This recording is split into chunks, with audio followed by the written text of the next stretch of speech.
3 o'clock, 4 o'clock, rock. 5, 6, 7 o'clock, 8 o'clock, rock.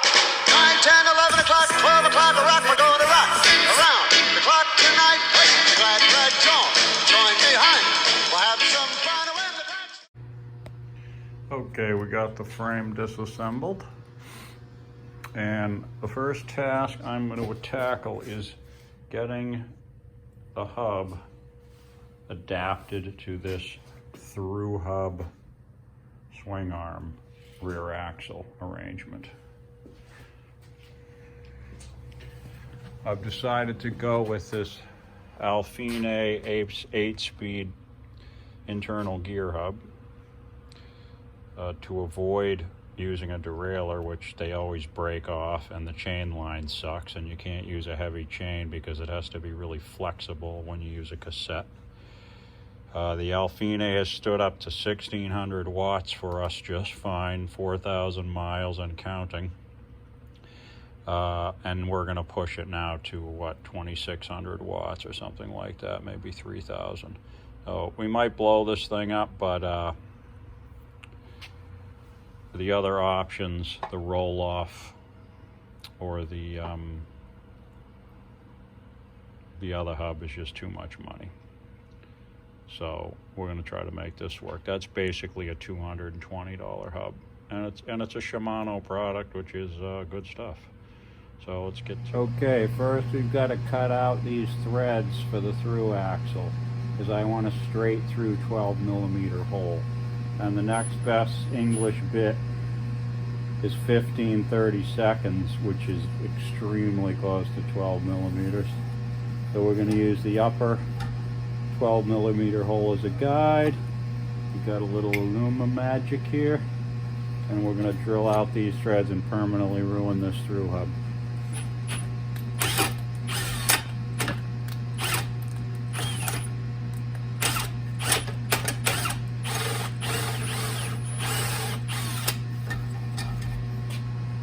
That ought to do it.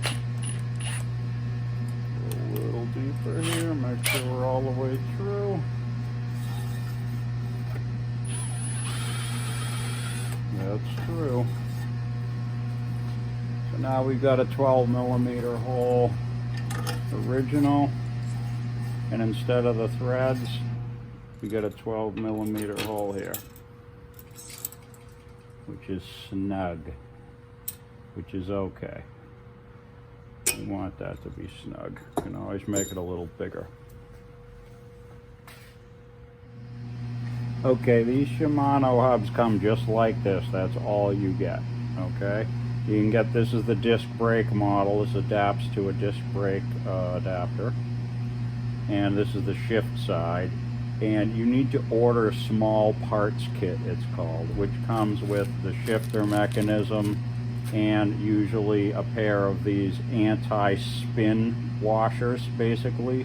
This little nub keeps the whole internal axle from rotating, because then you can't have the gear hub function properly. It needs to be have an anti-rotation device, which is what these are, one for each side.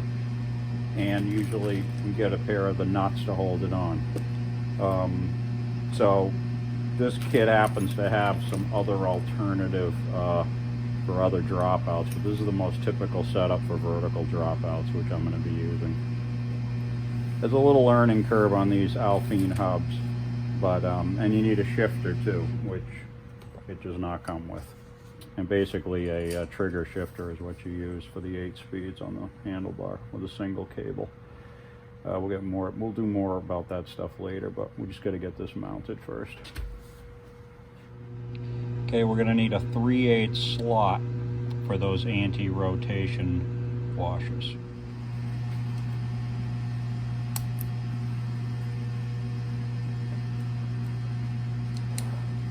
Alright, now we're going to put a slot in here that's 3/8. We got to be extremely careful, because once we do it, there's no going back. So I'm going to lay this out very accurately, and they've got to be at the same exact angle on both axle holes. Otherwise, this thing is going to not slide right in.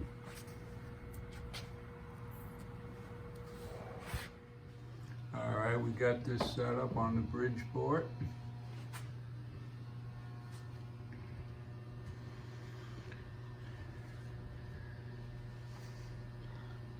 Hey, listen, this here's the Fonz. Be cool like me and respect this machinery, alright? Or you're gonna get hurt, alright?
Hey, always wear safety glasses too.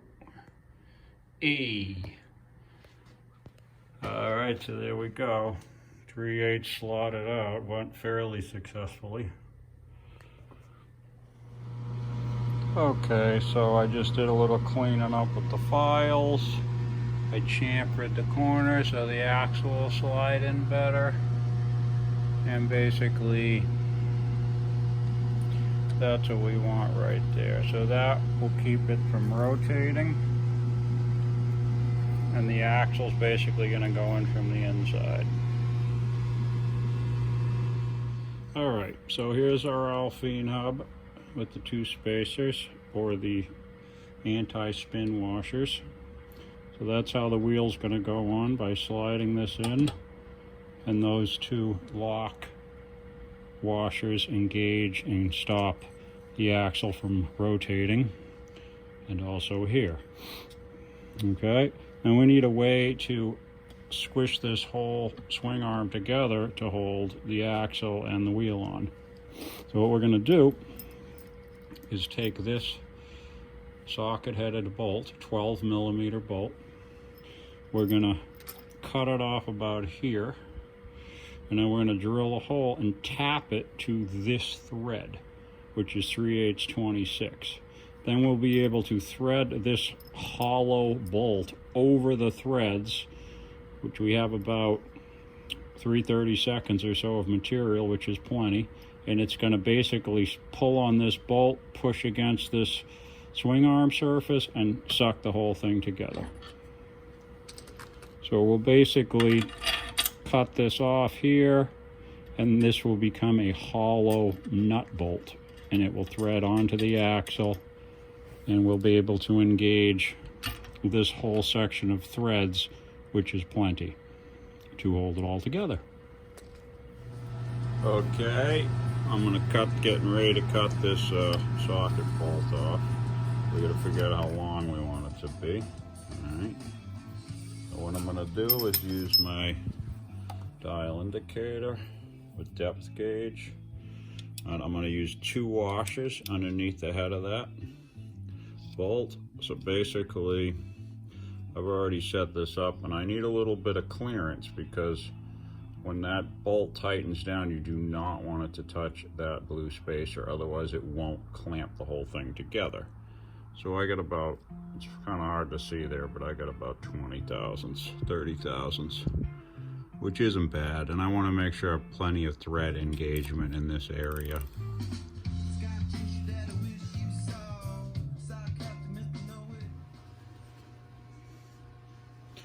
Alright, hey, listen. This is important stuff, so listen up, alright? And be cool. Alright, so, thank you, Fonzie. So, this is the tap that is the size of that axle, okay? It's a 3/8 26. So we need to drill a hole inside of here, and then we're going to use this to put internal threads inside of the hole. Okay, so you need the correct size drill hole for the correct tap. And to do that, we look at the chart. It tells us exactly what size drill hole we need so that these threads will be cut nicely inside the hole.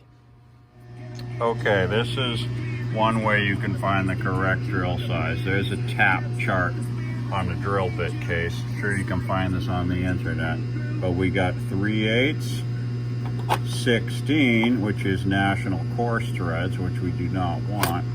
Okay, so that would be a 5/16 drill. We want national fine threads, which is 3/8 24, even though this is a 3/8 26 oddball size, but it's close enough. And we use a Q tap drill.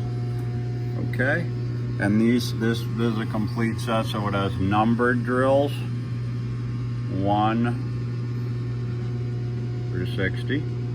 It has fractional drills, 1/16 through 1/2 inch. Okay, and then we have letter drills. Not sure how they came up with this system, but anyway, this is all the drills you'll ever need. And I've already got the Q pulled out over on the lathe. Well, that's how we determine the tap drill size. You look it up. Here's another chart over here you can look at. Chart like that. Of course, we got the internet, so you just look it up on a online. All right, let's go do it.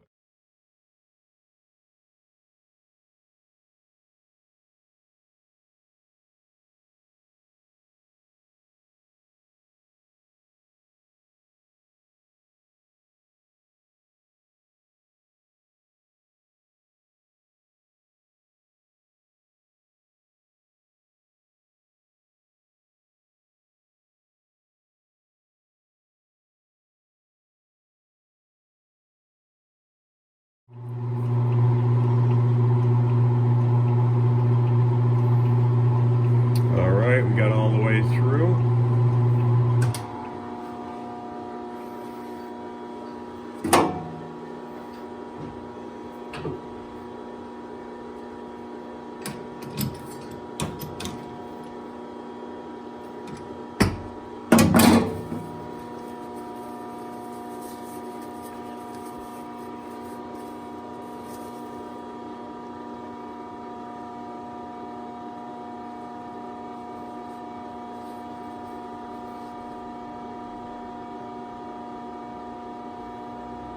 And it just happens to be smaller than the hex of the socket wrench, so we got a nice through thread that goes all the way through and clean.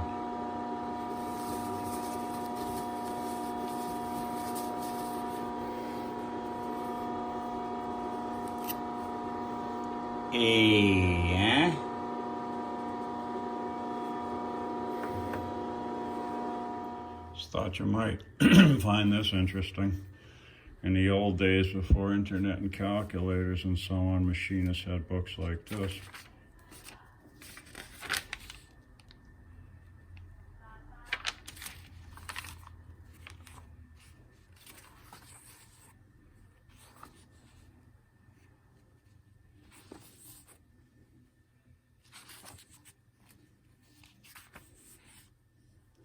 Yeah, I used that formula when I was creating these bolts. Nothing to it here. Seriously?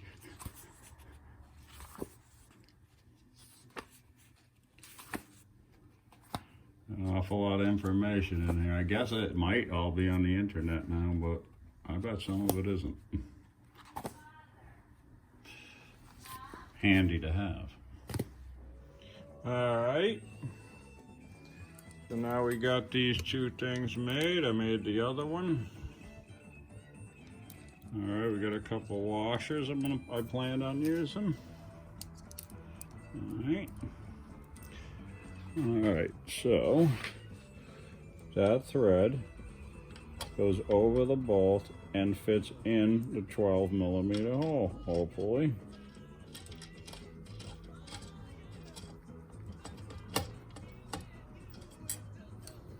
And this one goes on this side.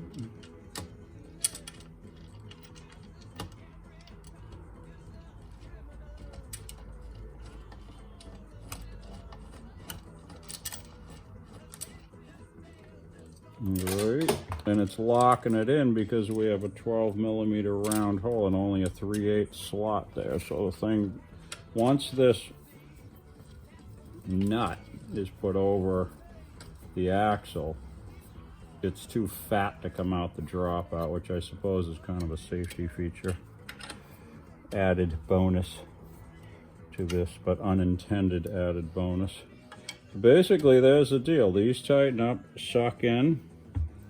We are not touching there. I don't know if you can see that.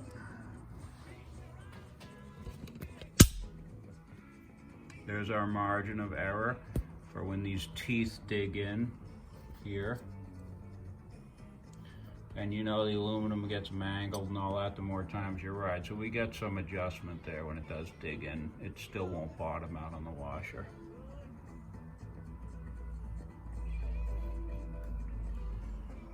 There we go. Hey, dude. Hey, yo. Hey, come on. Is that any way to treat the fawns, man? Gee, trying to help you out here.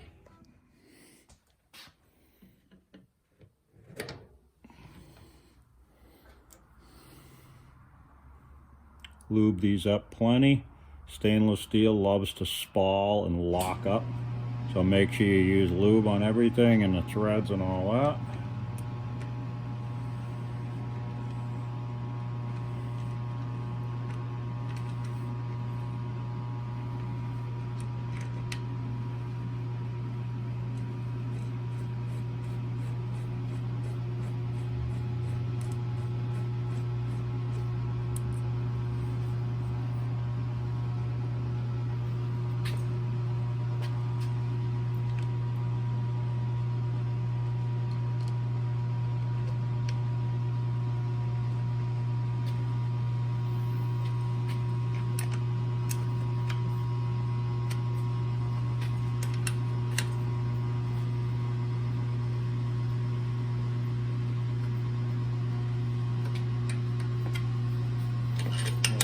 Just snug that up. We're not going to kill it yet. And there you have it. Alfine hub installed in a thru-hub swing arm.